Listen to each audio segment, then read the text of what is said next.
ये पीटीआई ने बहुत उम्दा वकला का सहारा लेते हुए कई सालों से इस कोशिश को रोकने की, इस अमल को रोकने की कोशिश की है और कामयाब रही है कि ये उनकी अकाउंट्स की स्क्रूटनी हो सके। जाफरी साहब, और इस बुनियाद से पहले आप इससे पहले कि संजीदा गुफ्तगू शुरू करें तो थोड़ा सा मैं आपको यहाँ पे जो है खराज तहसीन भी पेश करूंगा और क्रेडिट दूंगा कि आपने बड़ी मासूमाना बात की है कि बड़े मायनाज वकला की वजह से ये केस नहीं चल सका। आपने हमारे जो है प्रोफेशन को थोड़ा सा वसी कर दिया मेरे ख्याल से शायद, और लेकिन बहरहाल नहीं, एक जमाने तक तो बहुत मायनाज वकला, जिनका अब मैं नाम नहीं लूंगा क्योंकि आपने ये बात कर दी है, लेकिन एक जमाने तक तो कोर्ट ऑर्डर्स की वजह से ये नहीं चल रहा होता था, हुक्म इम्तनाई की बुनियाद पर नहीं चलता था। जी फरूख हबीब साहब,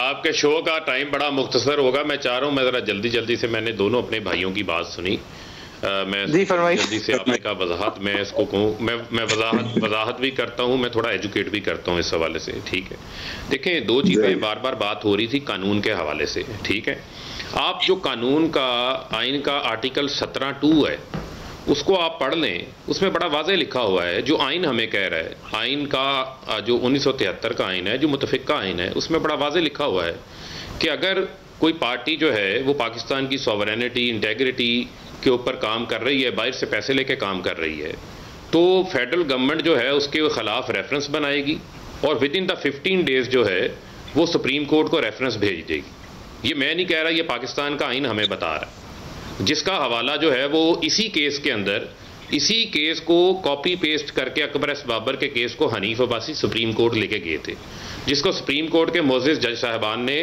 बड़ा गौर से देखा था, जायजा लिया था, काफ़ी समातें हुई थी। उसका जो फैसला आया था, उस फैसले का जो कंक्लूजन का पहला हिस्सा अगर आप पढ़ें तो उसमें उन्होंने बड़ा वाज़ेह कर दिया है कि जो फॉरेन फंडिंग का वर्ड जो बार बार इस्तेमाल होता है ना, फॉरेन फंडिंग का जो मामला है वो फेडरल गवर्नमेंट ने रेफरेंस बनाना है। वो इलेक्शन कमीशन ने जो है अपने लॉ के मुताबिक काम करना है। जो इलेक्शन कमीशन का लॉ है वो पॉलिटिकल पार्टीज ऑर्डिनेंस 2002 है, या जो इलेक्शन एक्ट 2017 है। पॉलिटिकल पार्टीज ऑर्डिनेंस की जो शिक नंबर 6 आर्टिकल 6(3) को अगर आप पढ़ें तो उसके अंदर प्रोहिबिटेड फंडिंग का जिक्र है, और इलेक्शन कमीशन रूल्स 2002 को अगर आप देख लें तो प्रोहिबिटेड फंडिंग की जो सजा है वो कॉन्फिस्केशन ऑफ फंड्स हैं।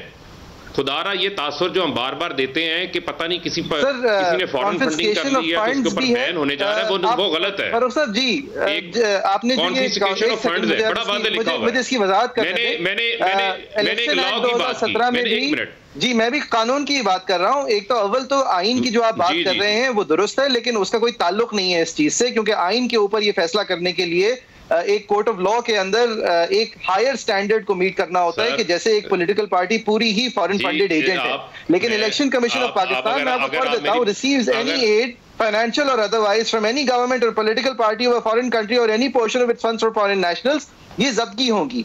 लेकिन अगर उस एड को लेने में जो इलीगैलिटी है उसके अंदर जो इन्वॉल्व होगा वो भी डिस्क्वालीफाई होगा। ये बहुत क्लियर है, ये आप इसको एक मिनट मेरी आप पूरी बात सुन लेते तो उससे मैं ये तमाम चीज़ें जो हैं वो आपको एक्सप्लेन कर देता। ठीक है, ये तो मैंने आपको जो है वो लॉ के हवाले से, और जो सुप्रीम कोर्ट का जजेस ने इसी फैसले को जो है वो पॉलिटिकल पार्टीज ऑर्डिनेंस 6(3) को रेड विद उन्होंने लिखा हुआ है, 17(3) पढ़ा हुआ है, उन्होंने कहा पढ़ें इसको। ठीक है, अब मैं क्योंकि अदालत में दलाइल नहीं दे रहा, टीवी पे दे रहा हूँ, तो लिहाजा मेरा ये था मैं कानून का हवाला दे के आगे चलूँ। जहाँ तक एक इल्ज़ाम लगाया जाता है कि हमने फॉरेन फंडिंग की, भाई हमने कोई फॉरेन फंडिंग नहीं की। हमारे जो है वो पॉलिटिकल फंड रेजिंग होती है वो पाकिस्तान के अंदर से भी होती है, और वो बैरून मुल्क पाकिस्तानी जो सालाना हमें 22 अरब डॉलर की रेमिटेंसेस भेजते हैं, और वो पाकिस्तानी जो अपने जो यहाँ पर प्यारे हैं उनको कारोबार के लिए भी पैसे देते हैं, उनको घर बनाने के लिए भी पैसे देते हैं। पाकिस्तान की मईशत के अंदर बहुत सारा उनका हिस्सा है, वो मुहब्बे वतन पाकिस्तानी है। अगर वो पाकिस्तान की अगर किसी पॉलिटिकल पार्टी जो उनकी पसंद की पार्टी है उसको वो पैसे देते हैं तो मुझे नहीं लगता कि उसके ऊपर किसी किस्म का कोई एतराज़ होना चाहिए। उनके पास नाइकॉप हैं, वो नाइकॉप होल्डर्स हैं, और हमने वो तमाम 40,000 डोनर्स का अपना रिकॉर्ड जमा करवाया है, जिसके अंदर हमारे ओवरसीज पाकिस्तानी भी शामिल हैं और पाकिस्तान के जो लोग यहाँ पर लोकली रहने वाले हैं वो भी शामिल हैं। तो मैं नहीं समझता इसके ऊपर कोई एतराज़ होना चाहिए। इसकी जांच पड़ताल आप होने नहीं दे रहे ना कि किसने पैसे क्यों दिए हैं, मकसद क्या था। तासुर गलत है। एक मिनट आप मेरी गुजारिश सुन लें। देखें आप मेरी गुजारिश सुन लें। देखें मैं फिर आपको ये कहूंगा, मैंने आपकी बातें बड़ी तहम्मुल से सुनी, आपने एक अपना केस बनाया, मुझे बात कर लेने। देखें ये एक तासुर मुसलसल एक गलत तासुर है। हम हमेशा स्क्रूटनी कमेटी के सामने पेश होते हैं और स्क्रूटनी कमेटी को अपना रिकॉर्ड जमा दे रहे हैं। पिछले दिनों भी पेश हुए और कई सालों से ये सिलसिला चल रहा है। आप देखें कि जो PMLN और पीपल्स पार्टी का केस है भाईजान, वो भी 2017 से पड़ा हुआ है स्क्रूटनी कमेटी के सामने। उसकी दर्जनों सुनवाइयां हो चुकी हैं। इलेक्शन कमीशन खुद रिटर्न ऑर्डर पास कर रहा है कि पीपल्स पार्टी और नून लीग जो है वो स्क्रूटनी कमेटी को मतलूबा रिकॉर्ड फराहम नहीं कर रहे, जिसकी वजह से स्क्रूटनी कमेटी किसी नतीजे पे नहीं पहुंच पा रही। उसकी डेडलाइन जो है वो गुजर गई है, उस पर भी बात होनी चाहिए। मैं कहता हूं PTI से पूछें, एक मिनट मैं सुन ले, मैं कह रहा हूं PTI से भी पूछें, हम रिकॉर्ड देने को तैयार। हम नहीं कहेंगे इंतकामी कार्रवाई हो रही है हम भाग रहे हैं। भाई PPP भी दे ना, पीपल्स पार्टी भी दे, नून लीग भी दे, JUIF भी दे, सारे अपने रिकॉर्ड दें। जिन जिन के केसेस लगे हुए वो भी रिकॉर्ड अपना जमा करवाएं। उनको क्या एतराज है? 19 जनवरी को जो लोग 19 जनवरी को जो लोग आ रहे हैं, जो हमें उम्मुल NRO कह रहे हैं, वो अपने केसेस पे NRO लेने आ रहे हैं।